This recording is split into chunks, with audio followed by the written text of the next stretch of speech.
I thought we can carry on from yesterday a little bit, and at the beginning maybe I'll just reiterate the definition of enlightenment, and then add in something which can be confusing, which is a description about peak experiences, spiritual experiences, awakening experiences. Because when these awakening experiences happening, or peak experience happen, they're so perfectly in line with what a lot of spiritual descriptions are. You can have a spiritual experience that is just love, complete love, nothing else but love. That's what floods the body or floods the whole moment. You can have peak experiences that are oneness experiences, where subject and object, which is the way the normal experience is constructed, collapse, and there is a sense that now this is what reality is, that this is real, and the sense of the individual as an individual collapses, and there is this open awareness that seems to envelop everything. So I'll talk more about spiritual experiences in a little bit.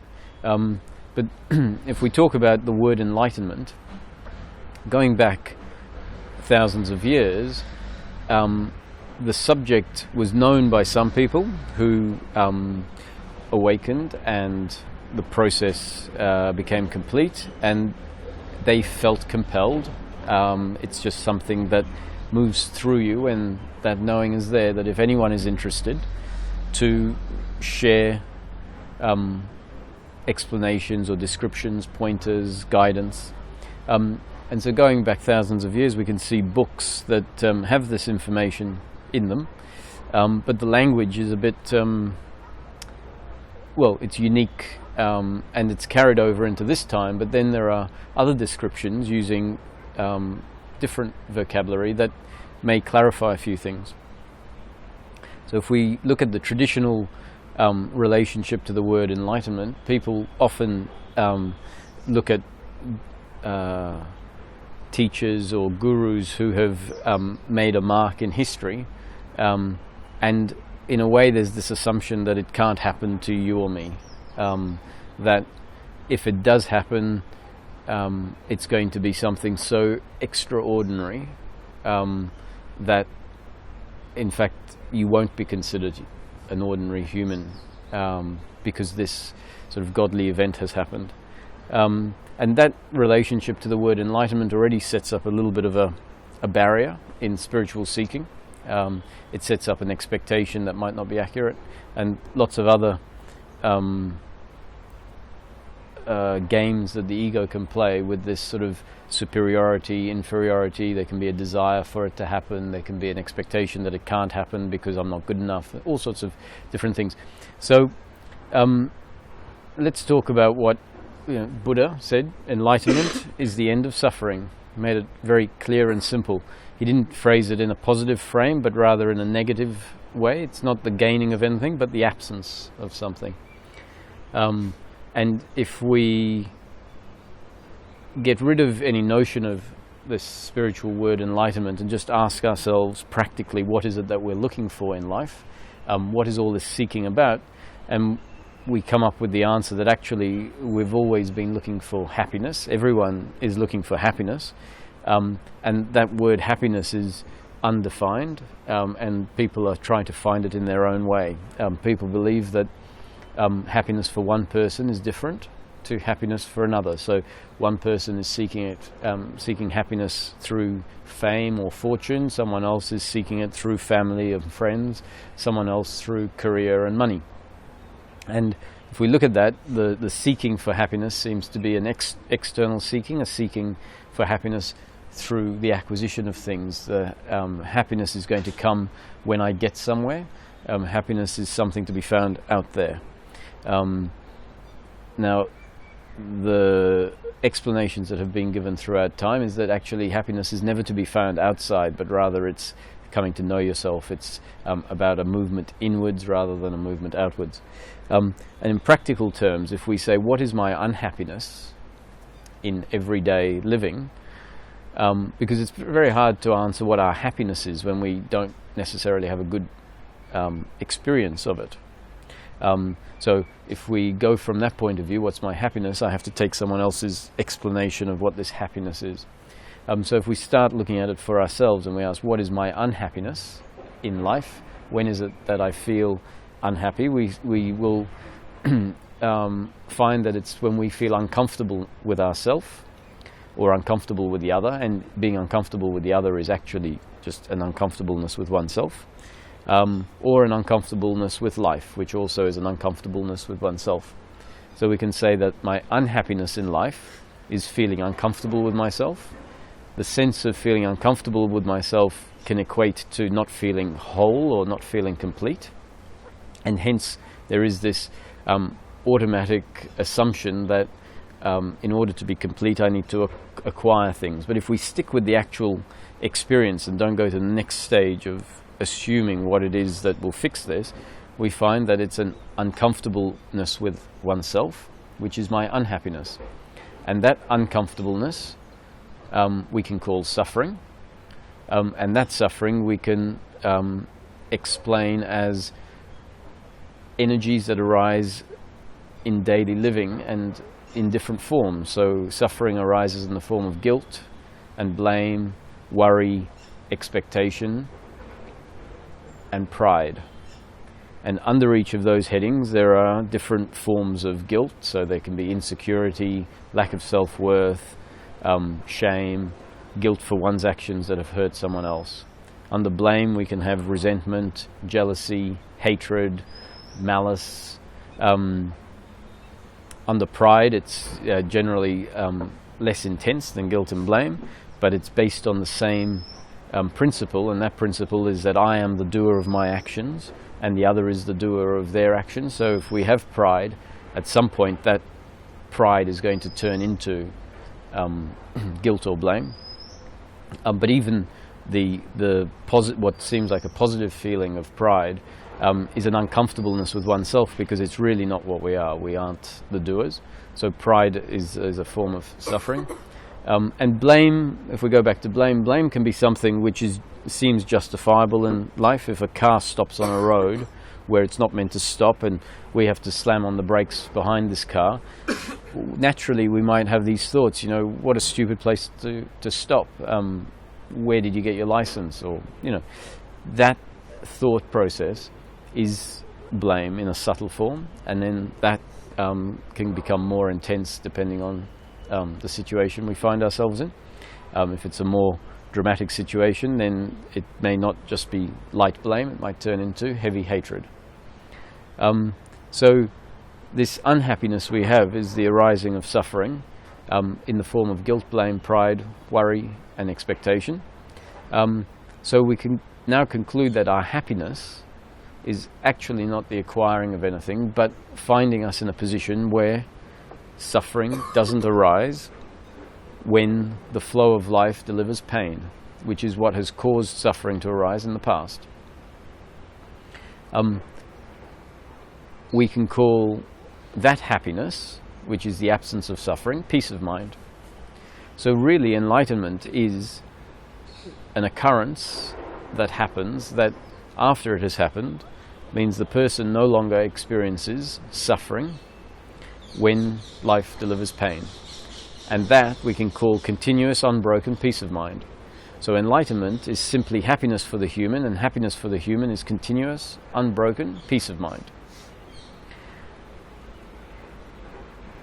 Now, when we're seeking, we're reading lots of books, and certain teachings come from a different point of view. They describe the nature of oneself rather than looking what's in the way. The explanation is to come from the other side and to give descriptions of what oneself is, to try and remind and awaken the awareness or the sense of self to what it really is, instead of it continuing to misidentify itself with something it's not.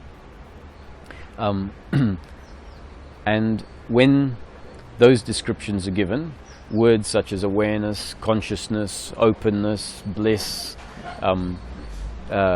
universal love are used.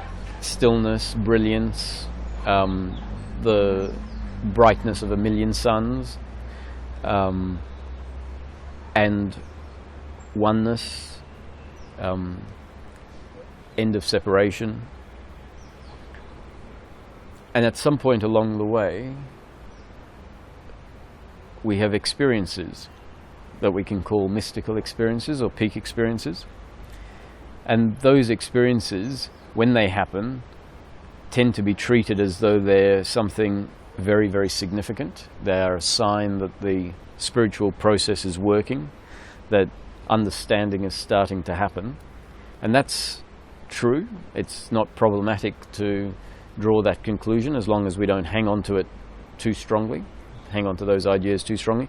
But what can become problematic is that the nature of those experiences, the nature of those peak experiences, can be so profound and can be so complete and can match so precisely the descriptions that are given in certain books and teachings, that the assumption is that enlightenment is this experience forever.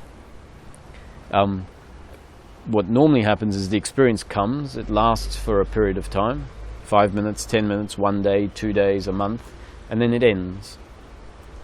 And when it ends, we draw the conclusion, that is what enlightenment is, but at the point when enlightenment really happens, it'll remain like this forever. And so the assumption is that now the experience of life is going to change, not only in one way, but in total experience. So the state in which we experience life is going to change dramatically and match these peak experiences.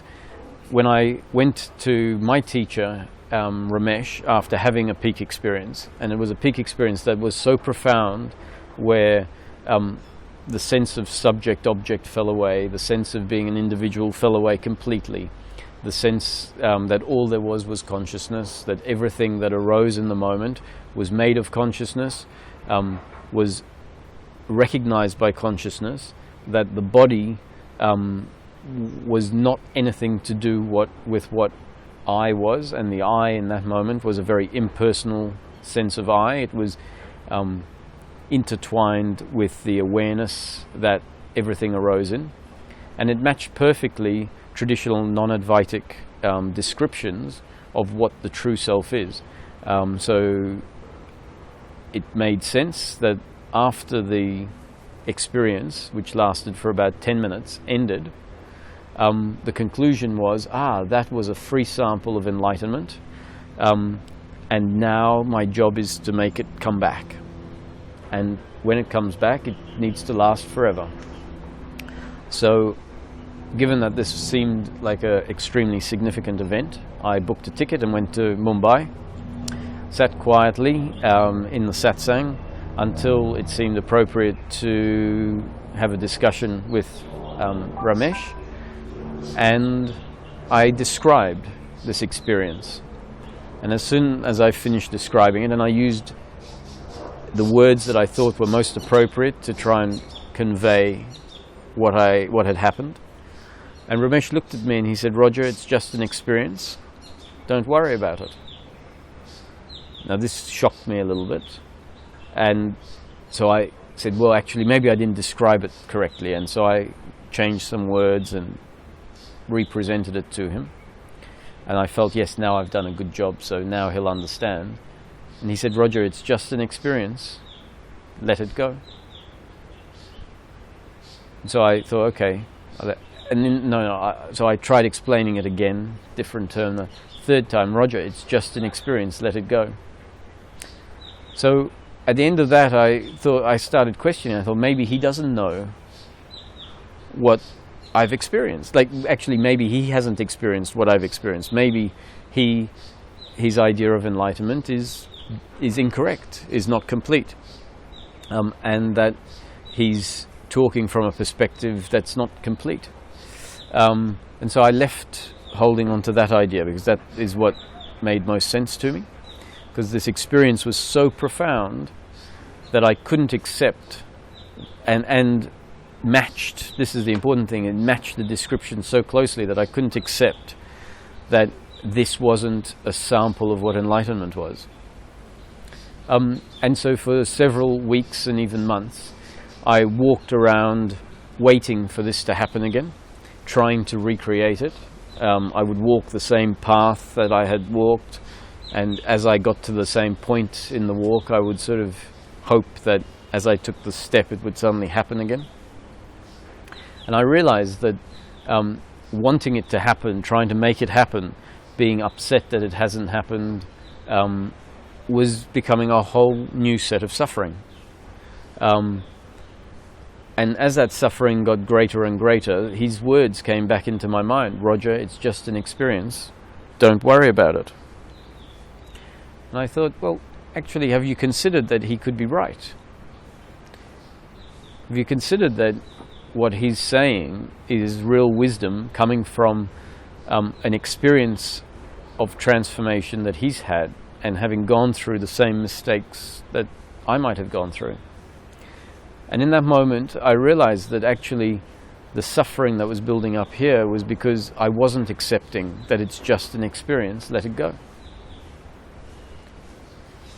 And that recognition was enough for me to at least try to open my mind up to it being something different to what I was concluding. So I went back over CDs and talks that I had, and his description of enlightenment started to stand out more and more, that enlightenment is simply the end of suffering. Enlightenment for the human being is happiness, and happiness for the human being is continuous, unbroken peace of mind, regardless of circumstance. So then I thought, well, it doesn't mean that, because in that experience, there was no way that suffering could arise. There was no entity that could suffer. There was nothing that could happen in that moment. The thought even arose, someone can come and chop my arms off, and it would have nothing to do with what I am or who I am. And so then, going back to the description that enlightenment is simply unbroken peace of mind, I concluded maybe it doesn't have to come in the form of this profound experience. Maybe I can still have the experience of being an individual entity and have this unbroken peace of mind. And so with more and more thinking, it became apparent that what may be the case is that we continue to have the experience of being a separate entity, and that experience is not going to end, but with a knowing that comes from various insights and experiences, a knowing that actually what we really are is not a separate entity, but that source in which everything arises, of which everything is made, and from which everything is recognized.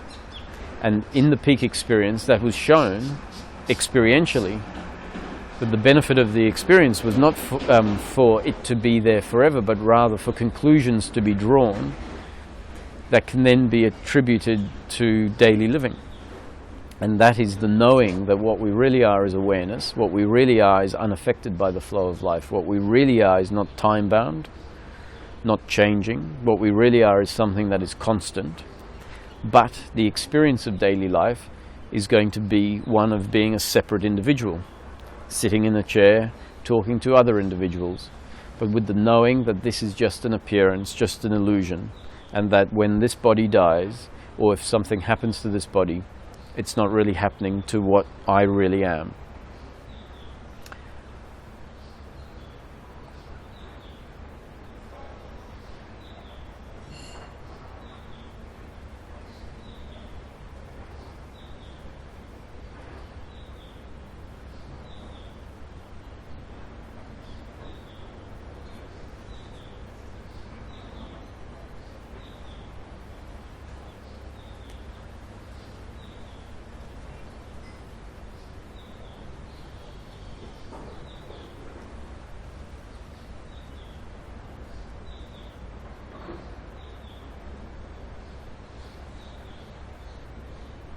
And so with the understanding that comes as part of the spiritual process and is a cumulative process, that at some point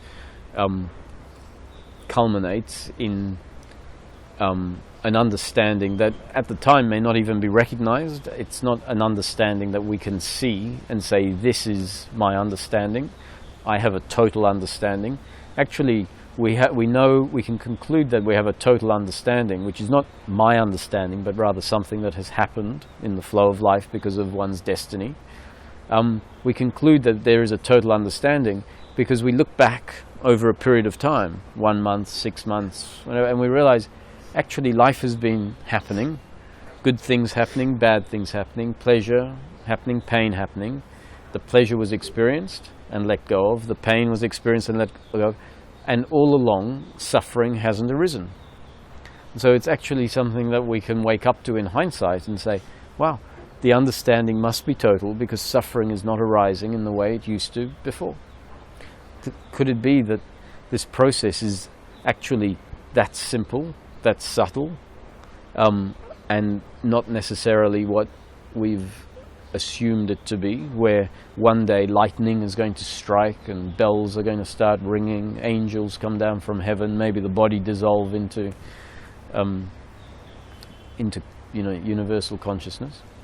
And so having said that, in a way we're demystifying it, but life can never really be demystified.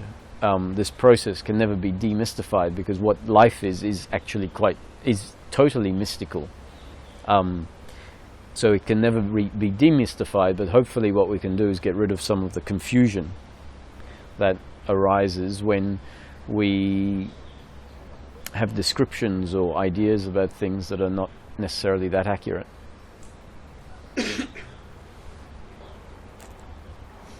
And so with that understanding, with the knowing that what we really are is consciousness, that the essence of this human being is impersonal consciousness, that when the body dies, impersonal consciousness will return to where it came from, and actually while the body is alive, that impersonal consciousness is not disconnected from where it has actually come from. So with the understanding that what I am is a three-dimensional human biological instrument to which universal consciousness has identified and is functioning through as personal consciousness. With that understanding, from time to time when there's nothing to do in the flow of life and one sits back and relaxes, the consciousness which is centralized in the body can expand, and in that moment there is the experiential recognition that yes, what is the root of my being is impersonal consciousness. And then if something requires attention, that expanded consciousness can seem to contract a little bit into the body, but the contraction now is not such that it becomes problematic. The understanding is still there, but throughout the day the consciousness can expand and contract. Even what is being called contracted now is significantly more expanded than the contraction that was there when there was the misunderstanding of what I am. So relatively speaking, the contracted sense of I that functions through the body when action is required is still significantly more expanded than the contracted I when there is the belief that I am an individual human being with volition and not connected to anything. But it can be quite subtle, especially when the contrast of the old sense of me falls away. Then what's left becomes, it seems to become so normal. It loses its sense of extraordinariness. And so you carry on living your life as the individual, with different states of consciousness happening throughout the day, peak experiences happening from time to time, but none of that is what's important. The expanded state of consciousness is not any different to the state of consciousness which is centralized in the body. Peak experiences are actually seen to be pleasure, peak pleasures or mystical pleasures, and that is not what is important. What's important is the underlying sense of peace of mind that remains unbroken. And what we're looking for is something that remains constant. So to focus on aspects of the self that come and go, like bliss or love, can create some confusion, because it can create the idea that this will remain constant when the nature of it is actually not to remain constant but to come and go. And if we then identify correctly with what stays, which is peace of mind, then our search can become much more focused. What it is what I'm looking for is not a state of being in love with everyone, being in love with everything. It's actually a state of living life for the rest of my life as a human being with continuous, unbroken peace of mind, which is not something I do, but something that now happens spontaneously because of the recognition of what my essence is. And that recognition is actually simply the absence of the ideas that previously obscured what is always and has always been there.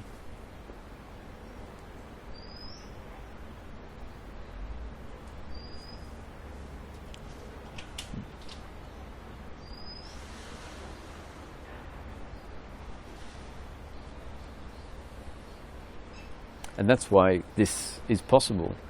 This state is possible to be there because of what our true nature is. If our true nature was not awareness or consciousness, which is not part of the flow of life, which is not affected by the comings and goings of life, not affected by pleasure and pain, then we would be doomed to be in the flow of life. Because our true nature is what it is awareness, is the very thing in which everything arises, is the very thing in which everything is made of, which therefore means nothing is separate from it, nothing can attack it, nothing can diminish it, nothing can cut it in half. Because that's our nature, the recognition that this is our nature means that continuous, unbroken peace of mind can function. And then we recognize that that peace of mind is not peace of mind for the individual. It is the very nature, which is the absence of the very notion of suffering. That's all that peace of mind is. It's the absence of the notion of suffering, because our nature is incapable of suffering because there's nothing to attack it. And then naturally we find that love is there, and we don't need to define that love, we don't need to try and create it, we don't need to try and aim for it. It will be there because it is an aspect of what we are.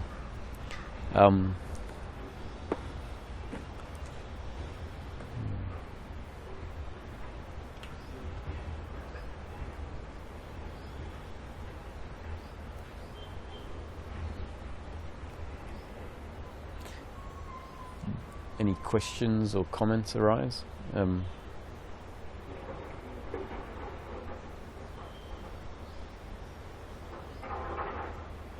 asked a question from yesterday.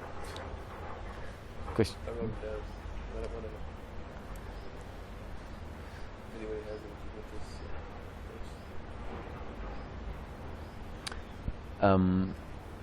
I don't. Does you welcome to ask the question?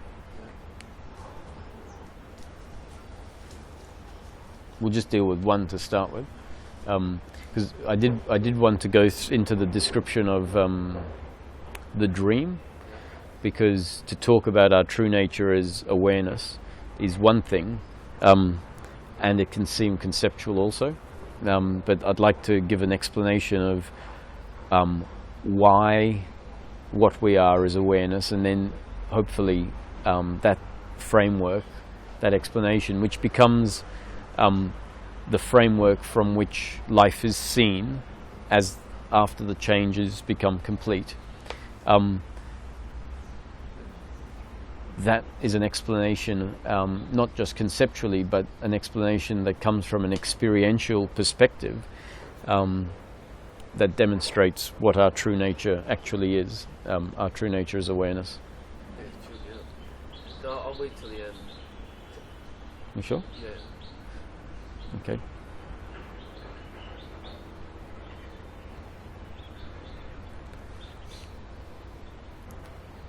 Did is everyone happy if I give that explanation, or did? Sure. Yeah.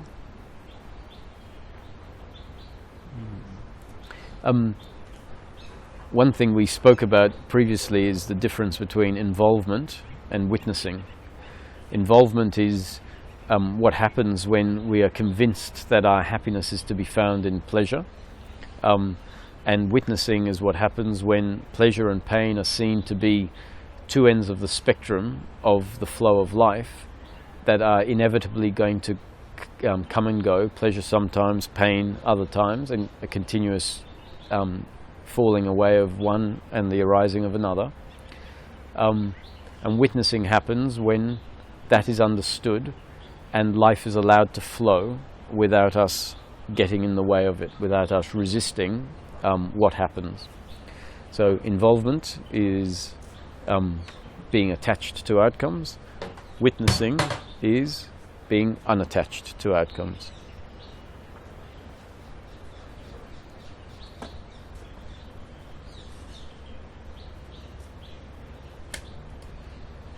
And so when witnessing happens, and witnessing by its very nature is to just watch. Awareness, which we've been told time and time again is what our true nature is. Consciousness is all there is. Consciousness is what we are. And the words awareness and consciousness are interchangeable. In some teachings, awareness is the word used for the ultimate, and consciousness is used for what functions through the individual. In other teachings, awareness is that which functions through the individual, and consciousness is the ultimate. So in this description, we can use awareness and consciousness as more or less interchangeable for the time being. So awareness, just the word awareness suggests, it doesn't suggest doing, it doesn't suggest thinking. So if our nature is awareness, it really means to be aware, to watch, to recognize. And witnessing, we can then conclude, is what happens when awareness is functioning in its uninvolved nature. So awareness, whether we recognize it or not, is always functioning. Awareness is the very thing that allows us to see that there are 5 fingers being held up. Awareness is the very thing that allows us to see trees and birds. Awareness is what allows us to recognize thoughts and feel emotions. When that awareness is accompanied by the sense of personal doership, by the belief that it is I, the body, that has created this awareness or this function, this consciousness, when that belief is there, then awareness isn't aware of itself, but rather just aware of objects. And the awareness is taken for granted, in a sense, never recognized, but it's always functioning. And that's why when there is this awakening experience, awareness becomes aware of itself, and there is this recognition, this has always been here. This will never go anywhere. It's the basic, it's the basis of daily living. Without awareness, daily living wouldn't happen. Without awareness, we would be in a state of deep sleep. Awakening is simply awareness that is always functioning, waking up to the fact that it is actually there, waking up to the fact that it is the background, it is the basis in which everything arises. So going back to witnessing, witnessing is the function of awareness in its uninvolved state. So when awareness has woken up to itself and the idea I am this body has fallen away, awareness functions as the witness, or as witnessing. No entity that is doing the witnessing, just witnessing. Witnessing is watching without involvement, watching without resistance, watching without judgment, watching without trying to change what is happening, accepting everything as a happening, as an experience in the moment. So that is experientially there when we sit back, we drop the notion that there's anything to do, drop the notion that I am a body. Easier done when one's eyes are closed and we go into a meditation. We drop the idea that I'm sitting in a chair, which can't be verified in that moment with one's eyes closed. Drop the idea that I went into meditation 2 minutes ago, and just be with what is. Then the ideas of who we are can relax, and what's left is this watching, this witnessing. It may feel like the space is watching or witnessing, and if we don't label anything, if we don't label what we are, we might just come to see, not with thought, not with vision, but just a knowing that I am this space. I am witnessing. And it's not something that is known because we think it.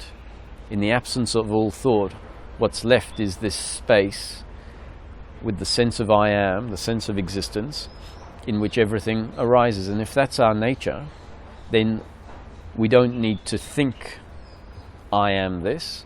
There is the state of being. And in that state of being, we are. We are what we are. I am that I am. No question arising, what am I? No answer required. We are just in a state of being. When we open our eyes, that state of being is flooded by all of these images. But what was there with our eyes closed is still here in this moment. It's still the background of this present experience. The sights that flood, the images that flood, can tend to distract, which is why awareness has forgotten about itself, or has become convinced it doesn't actually, that awareness is not there. But regardless of the fact that the images distract, it's still there in the background, just like the screen at the cinema. The images are projected onto the screen, but the screen actually never changes. The screen is unaffected. And so awareness is the background of every experience, even dream state. And so this is not just conceptual, this is something that if we're quiet, if we don't ask, what am I, if we don't go and look for answers somewhere, if we don't wait for answers to come to us, that's what's there. It's very... It doesn't happen easily because the mind is so used to moving all the time, looking for an answer, projecting outwards as to what it thinks it is and what it thinks it needs. But if we find ourselves able to settle, if the mind settles and doesn't ask any questions, there is just a state of being, and in that state of being, experientially, there is awareness. And in that moment, we recognize all of the images, all of the sounds, all of the objects, all of the thoughts, all of the emotions. The belief that I am this or I am that, I am good, I am bad. It becomes recognized that any object that arises within this awareness. If you take the awareness away, the object would collapse. So the object and the awareness are actually not separate, they're interdependent. And if they are interdependent and everything arises in awareness or consciousness, we can then say that everything is made of awareness or consciousness. That what we think is solid is not actually solid, but is an experience of being solid. And that experience is an experience within awareness, made of awareness, and recognized by awareness. So all there is awareness, or all there is consciousness. Everything is consciousness. Now, how do we explain that theoretically into a framework that makes sense to us? Because the idea that all of this is arising in consciousness may be recognized in a meditation, but then to extrapolate it out and say, well, this is what's happening when there's a three-dimensional world with physical objects in it, may be a bit of a stretch for us to do. So if we take the example of our dream at night, and we assume for a moment that Roger 40 is a real separate entity, and that when he goes to bed at night, he can dream, or he does dream, and that he is the creator of his dream. When Roger 40 goes to sleep and dreams about a beach scenario, and Roger 25 becomes the main character in that dream. That dream is happening in the mind of Roger 40 who is sleeping. Whatever happens in the dream only happens because Roger 40's consciousness or Roger 40's mind is thinking it into existence. From within the dream, Roger 25 will feel himself to be real, made of flesh, with blood running through him, will feel the sand to be separate from him, will feel the ocean to be separate and have a different sensation to sand. He will seemingly have senses, eyes, ears, nose. And from within the dream, the assumption is, I am real, I am separate from everything else that happens in the dream. And everything is made of its own unique stuff. The sand is made of sand stuff, the water is made of water stuff, and I am made of Roger stuff. From outside of the dream, we realize that the conclusions made within the dream are conclusions that have been included in the dream. Roger 25 cannot conclude anything. Roger 25 can't think anything without it being part of the dream. Roger 25 is actually not separate from the water or the sand. He's not separate from the mind of Roger 40. Everything is contained within the mind of Roger 40 and made of Roger 40 mind stuff. The way that the dream unfolds, Roger 25 getting up and walking to the ocean, diving in, feeling the sensation of the water on his face, feeling the sun on his skin, other people getting up and going to buy drinks and walking towards the ocean. All of that is happening exactly as Roger 40's consciousness or mind is creating it to happen. The 100 people on the beach in... Hello? The 100 people on the beach in the dream are not actually separate, independent people in control of their actions. They're all doing exactly what Roger 40's mind is creating them to do. They may well have the thoughts arising if Roger 25 was to go up and ask them, are you real? They might have the thought, of course I'm real, but that thought is part of the dream as created by Roger 40. How can you know if we're not asleep now? That's where we're going. Look around. Who am I? And what are you? Potentially we are just objects in a universal mind, in a dream, with beliefs that have been given to us in order to create a certain experience in the moment, to create a dream exactly as the dreamer would like the dream to be.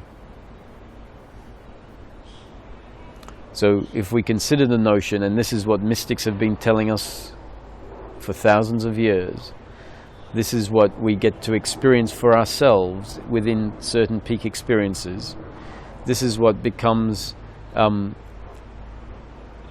the only viable explanation. In fact, every other explanation gets shown to be totally unimaginably incorrect. And this is what's left as we go through the process of coming to understand ourselves. We come to see that what this is a dream within a universal mind, and what mind is made of is consciousness, so we can say a dream within a universal consciousness, unfolding exactly as it has been created to unfold, arising within the universal consciousness, made of universal consciousness, and recognized by universal consciousness.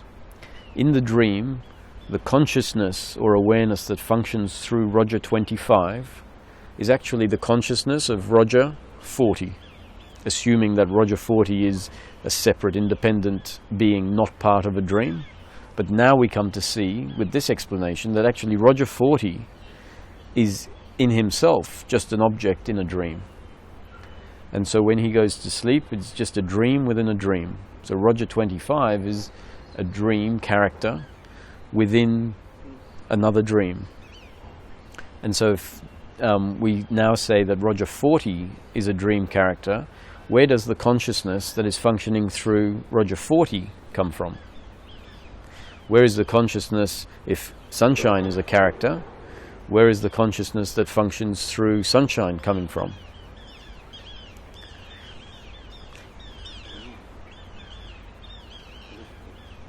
I'm still thinking of something like it might be a dream, it's true. But if, I don't know, maybe you were very accustomed to believe that it's real, and separate. But, like in my dream, if something happened and my head get cut, I wake up and it's still there, If in the daily life my hand will get cut, it will get cut. Yeah. So we can conclude that the rules of this dream have been set to be quite specific. So the creator of the dream has set rules by which the dream unfolds. Gravity is a rule that has been put in place as part of the dream framework. Time and space is the framework in which the dream arises. And so the dreamer only dreams Not always, by the way. I can sometimes fly in my dreams and no problem. But that's the dream within the dream. In this waking dream, the rules seem to be fairly consistent. You mean in the real world? Okay. In the real world, which could be a dream. Yeah. The dreamer, the universal consciousness, has set fairly consistent rules. These are rules which physics, which is just a functioning within the dream, have defined as the laws of physics. The laws of physics are not accidental, as most scientists would have you believe, but rather created within the dream in order for the dream to unfold according to certain mechanisms, the mechanism of cause and effect.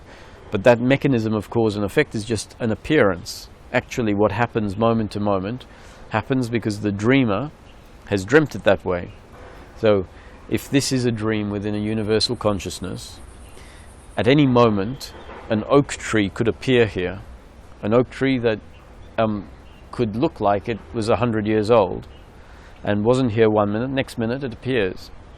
But because this dream has been designed in order to create an illusion, to create the illusion of separateness, to create the illusion that we are real and independent and that this environment is real and independent, that this is a time-space continuum, in order for us to really believe that it's real and for suffering to arise so that the source can experience what it can never be, which is separate, in order for the illusion to maintain itself, the dreamer, the source, doesn't break the rules, doesn't create an oak tree where an oak tree didn't exist.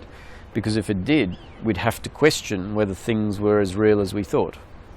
If apples start floating past, the illusion wouldn't hold water, wouldn't maintain itself for very long. But because the dreamer has included these laws and has designed the dream to unfold according to these laws very consistently, the illusion remains present.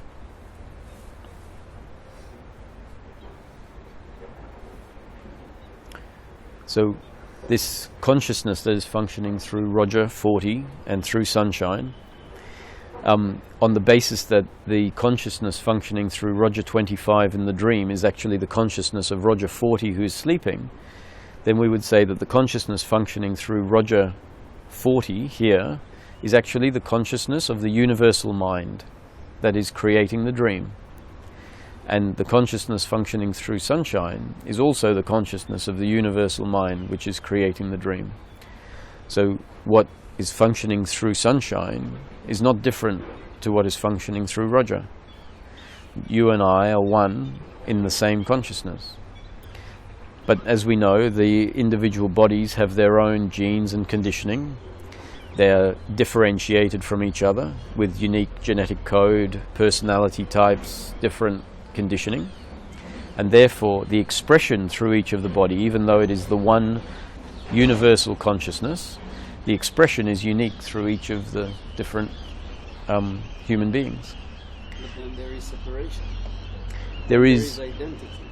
there is apparent differentiation, but when we look at the root of that differentiation or the root of that expression, we find that it is the one undifferentiated source, the one impersonal consciousness, identifying with all of the 7 billion, assuming there are 7 billion humans, all of the 7 billion human beings, and functioning as personal consciousness. But when the human being dies, so this was your point, is that if someone chops your head off, the rule in this dream is that death of the body means ending of the dream from that particular perspective. And the rule is that if certain hurts, physical hurts happen to the body, then the body will die or not die, depending on. So a bullet through the heart has been known in most cases, in fact probably all cases, to kill the individual. So that's one of the rules that has been set up.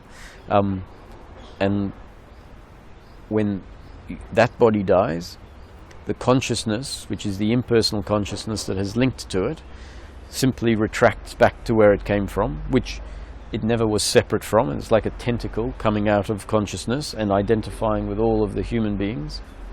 And so death of the human is simply the returning of consciousness back to its origin.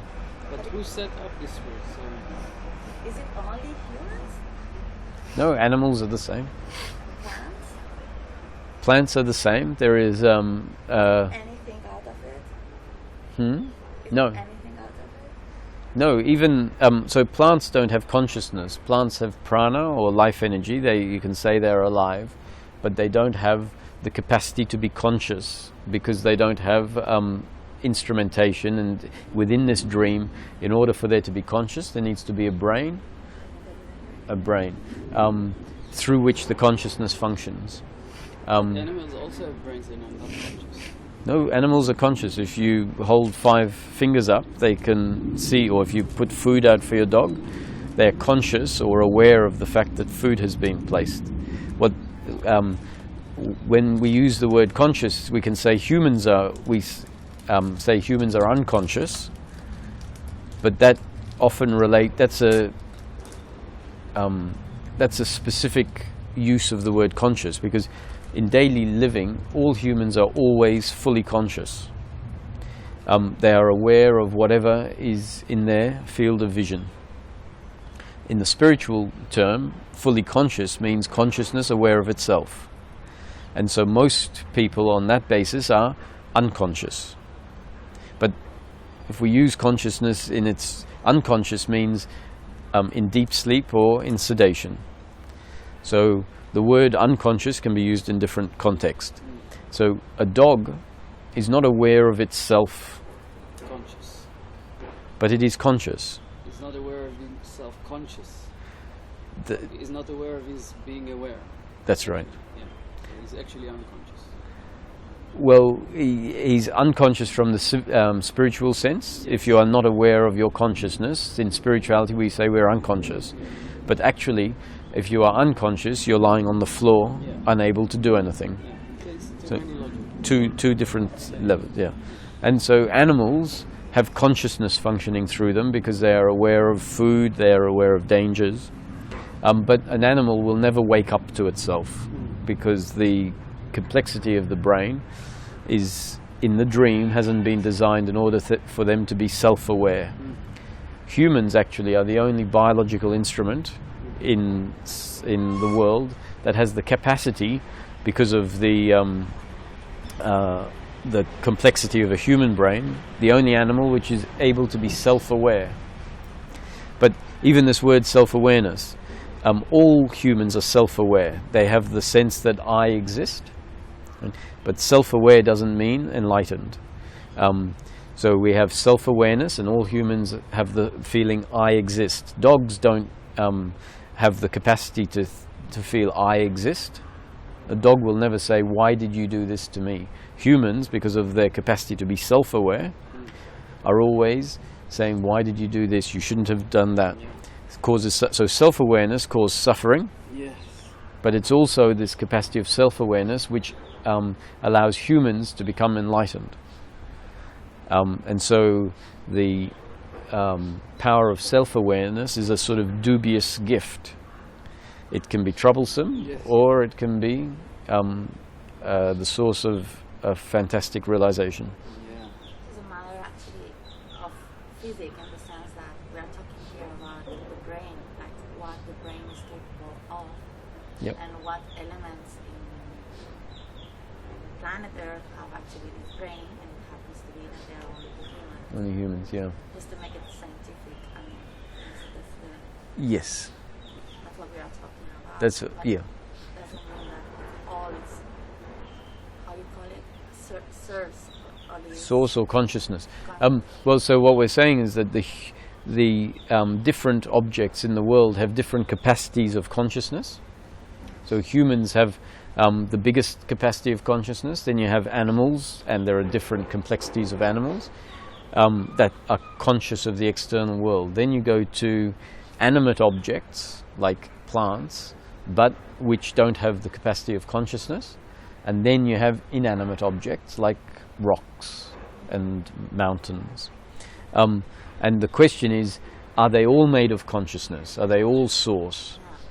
And my explanation is, yes, they are all made of consciousness, but they don't all have the capacity to be conscious.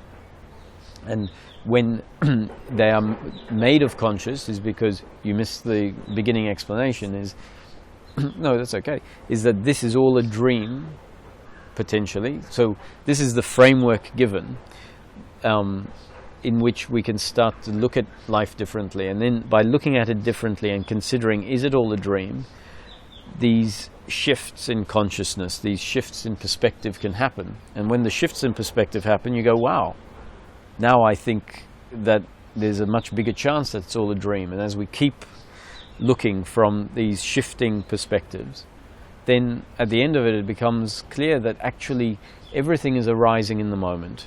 That especially when witnessing is ever present, from the witness point of view, the witness is like someone in the audience watching a film.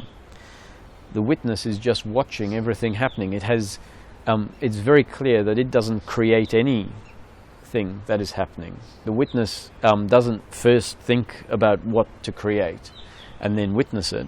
The witness is just watching everything happening. So from that point of view, it becomes very clear that actually I am not the creator in this moment. As the witness, I'm not the creator. And everything is arising within what is witnessing. Because the witnessing is the functioning of awareness.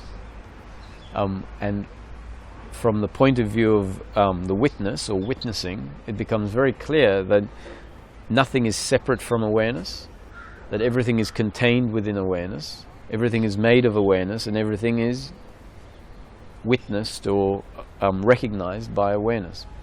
But until that witnessing becomes more and more ingrained, this sounds like just fanciful concepts.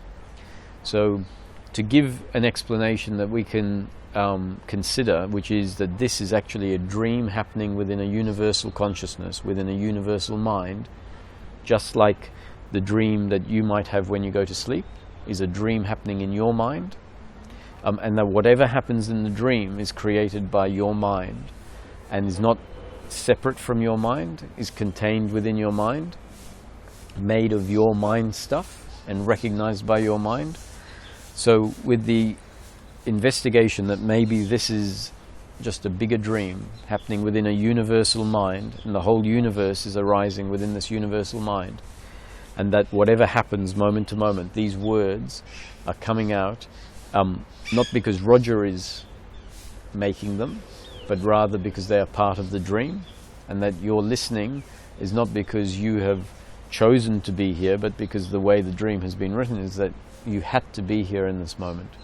And the reaction to the words is not your reaction, but rather a reaction happening within the dream.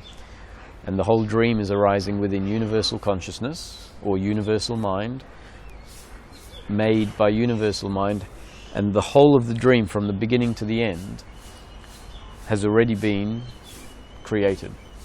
So life if it is a dream, is totally predetermined. Whatever happens in life is not your doing or my doing, but rather a happening according to God's will. But can That is good. go for it. Go for it. Okay. But this God will, you are separating God from us. No, I'm saying that God is the universal mind, the universal consciousness in which the dream arises. So there is, just like in your dream, there is nothing that is in the dream that is separate from your mind. Everything in your dream arises in your mind. So in this dream, everything arises in God or in universal mind. So when I say God's will, we could say universal mind will. But by will, do you also mean determination or control or some sort of pre-thinking or pre-logic or... Yes, will means that it is God that wants it to happen. That God controls everything. But God is not a separate entity outside controlling everything. God is the word that we're using for universal mind, and at first universal mind is at rest. And universal mind at rest means it's not creating any dream. And in its rest form, it is pure potentiality, creative potentiality, but not in its expressed form. And at some point, it explodes into manifestation, which is its potentiality becoming manifest. And so actually God doesn't spit out the manifestation, but rather God becomes the manifestation.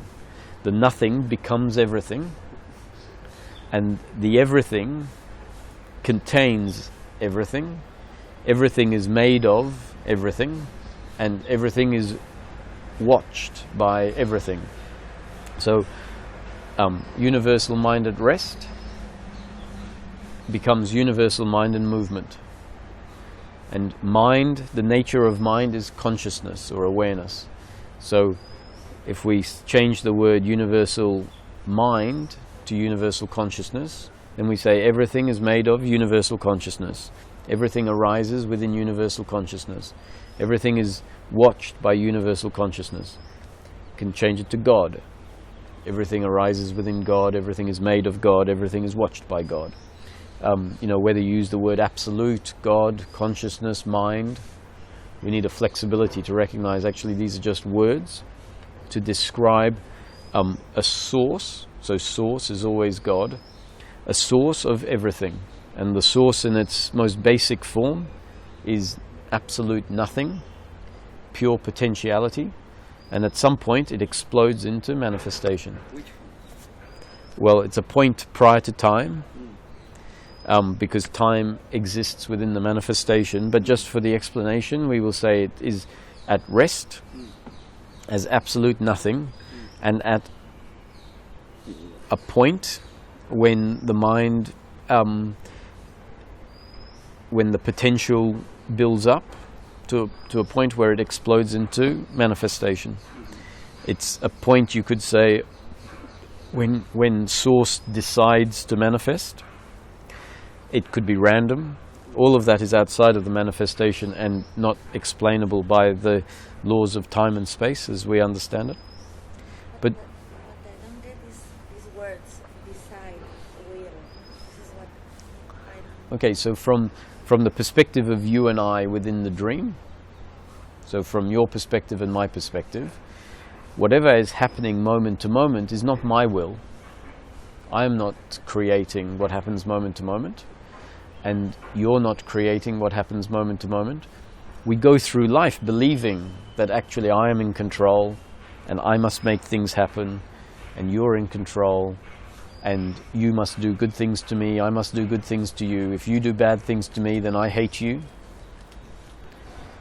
That's how we go through life. If we start to see life as a dream, we say everything that happens is God's will. God is making it happen, not you or me. We are just the objects through which what God has created is happening. We are part of what God has created. So, thy will be done, not my will. Yeah. I mean, I understand. I mean, it's not that I understand. It's like I see that.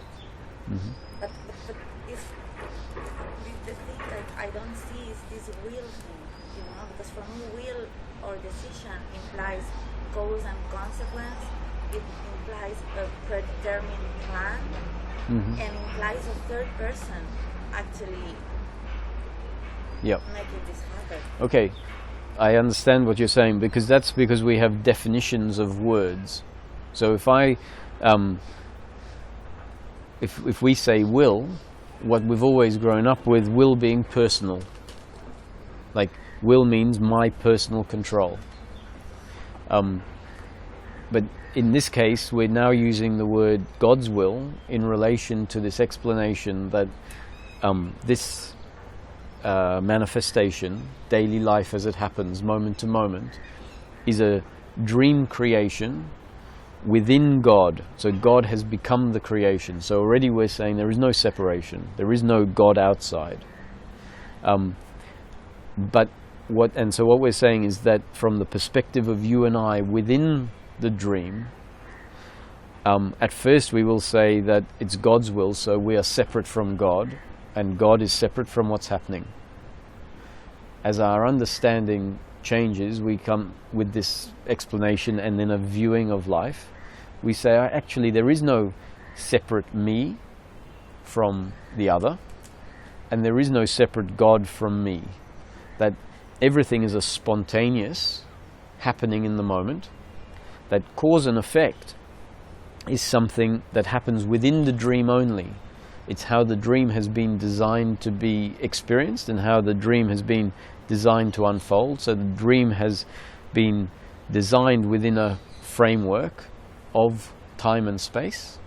In a spontaneity. Design is Yeah. opposite to Well, spontaneity. okay, but now we're saying that the source has created all of time from beginning to end in an instant. In one instant, because prior to space and time existing within the dream, there was eternity, no time. So the idea that source created something like writing a book doesn't make sense in eternity, which is why source at rest, which is pure potential creativity, immense potential creativity, just explodes in an instant, not even time. And the whole of time is created in a moment. And that this is just unfolding according to time as viewed from within the creation. So time and space are not real. Time and space are just appearances, part of the dream illusion. When the dream collapses, when the dream finishes, there is no time and space outside of the dream. Time and space only exist within the dream. The source is not time-bound, not space-bound. That's why the source is said to be infinite and eternal. So infinite and eternal doesn't mean total space and total time. It means the absence of space and the absence of time. So the descriptions here may be confusing if we don't become open-minded in the words, because we're talking within a time-space continuum using language that has been developed on this time-space continuum as part of the dream. And what we're trying to describe is actually something that originates, or the source is prior to this. So we need to be quite flexible. Yeah, but also the words, the fact that there are different words, in my case, to my brain is very useful.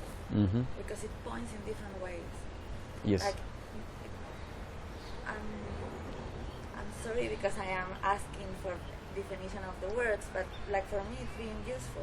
Yeah. Because it's pointing in different ways. It's not a matter of discussing the vocabulary while I'm doing it. I don't know. No, it's important to define what we mean by these things. So God's will is, at first when we're still feeling separate, and considering, is it all a dream, we start off saying it's God's will. Then as we look at it more and more, we realize actually there is no separate God from what's happening now. And so the idea that there is a God controlling falls away. And so we start off with dualistic language, and then the understanding negates the dualism within the language. So the dualistic language can start off being useful, and then the understanding makes everything clear. But it's good that you are, because your question showed that there is, at least you're hearing quite clearly that there isn't a separate God.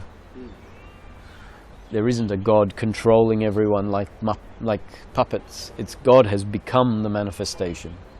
And even the word become implies time.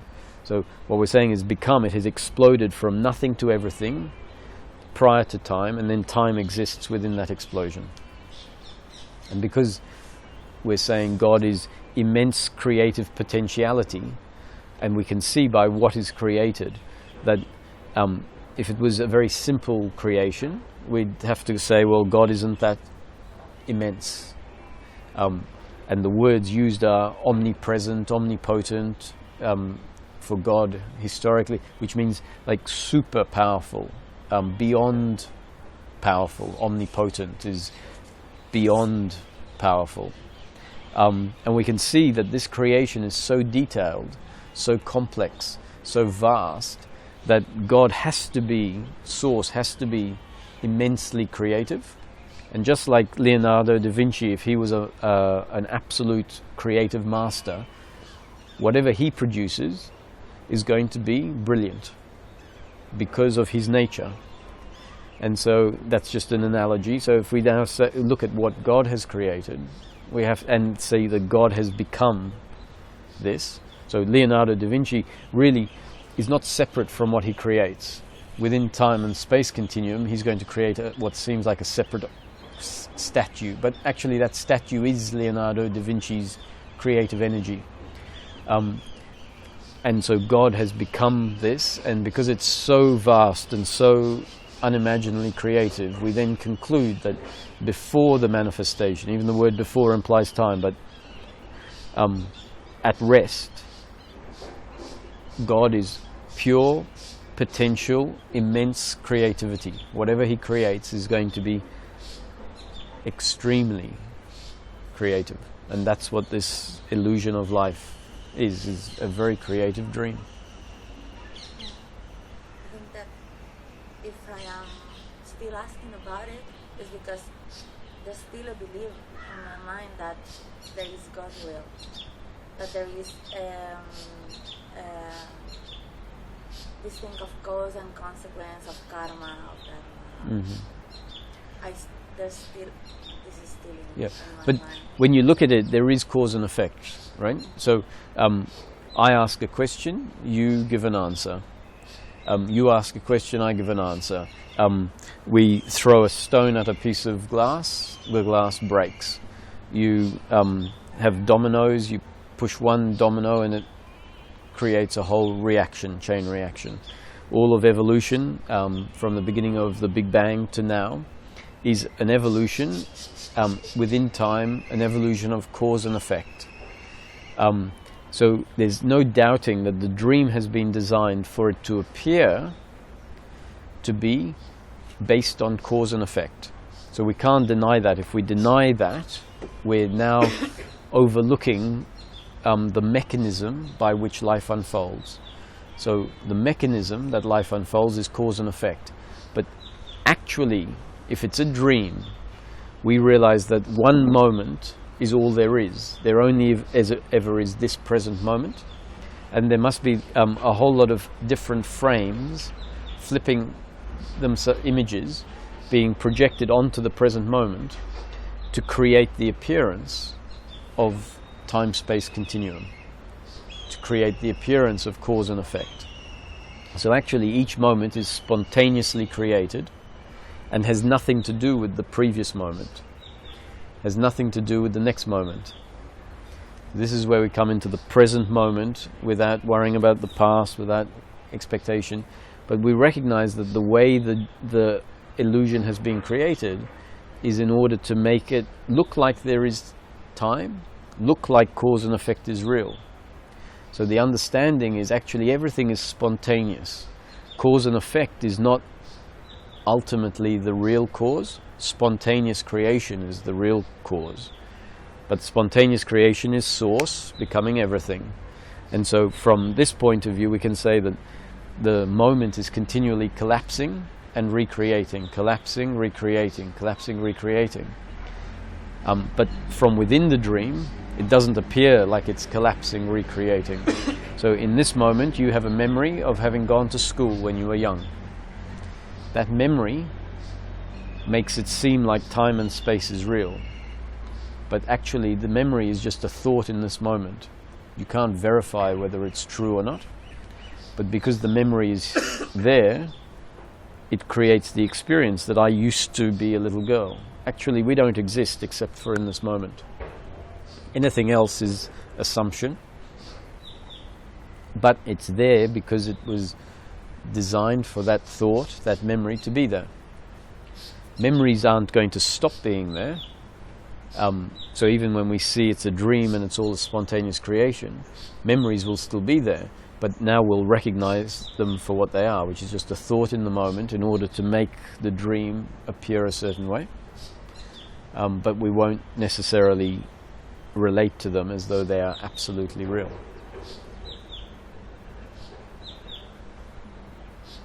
And what about the thoughts that are created? This is topic, but what about the thoughts that are created in the moment to give explanation to what's going on? For example, this is like assumptions, like this heuristic thing is like first it's like you go around, I go around, and I identify what people are thinking, identify what people are feeling, and I create the explanation around it, and this is creating me suffering. Mm-hmm. And this I don't want this. So how can I stop this? So if it's all a dream, you are not the doer. I am not the doer. You are not the creator. I am not the creator. It is not your will or my will, but God's will. So for you to want to find an answer about what you can do to stop or start something is to not recognize that actually our life is destined to unfold exactly as it unfolds, and then to continue to create suffering by looking for an answer that will never be found. The answer is you are not the doer, I am not the doer, so there is nothing we can do. However, the dream does continue to unfold moment to moment, and the way it's been designed, cause and effect, means that if we have this discussion that is pointing out you are not the doer, I am not the doer, it could well be that that is part of the conditioning in the moment that changes Nuriya, because we are always being reconditioned, changes her in such a way that in the future suffering doesn't arise. And if suffering doesn't arise in the future, it's because the dream has determined that at this point, new conditioning is happening, and because new conditioning has happened, that suffering in the future doesn't make sense to be included in the dream. So it's impersonal. It's like life is shaping us moment to moment, just like the river is shaping the pebble, and we don't know how we're going to be shaped. But given that you find yourself in a discussion like this, is positive. Conditioning is something that can change. So this conditioning to stop my suffering can then be reconditioned, and I will start suffering again. Yes, but the nature of this dream is that once the false conditioning about who we are is removed, and that's all this new conditioning is. This new conditioning is not to be taken on as new ideas to hold on to. They are just ideas that attack the old conditioning. And once the old conditioning is attacked, it falls away. And then even these new ideas fall away. So Ramana Maharshi said, in relation to spiritual concepts. Use this thorn to remove the thorn that is embedded in your hand, but then remember to throw both thorns away. And the reason that we don't need a concept of everything being predetermined, that what we are is awareness, once the change has happened, is because this is how it is, and so we don't need to think it, it just is. It's truth. It's, yes. The reason that we feel disconnected from ourselves, that we ask the question, who am I, is because not the truth is always there, what we are is always there. But what we have are these false ideas that are covering it up. So the process is simply about getting rid of the false ideas, pointing out concepts that we hold as truths, and when they are seen to be false, they fall away. And when they fall away, what has always been there is left behind.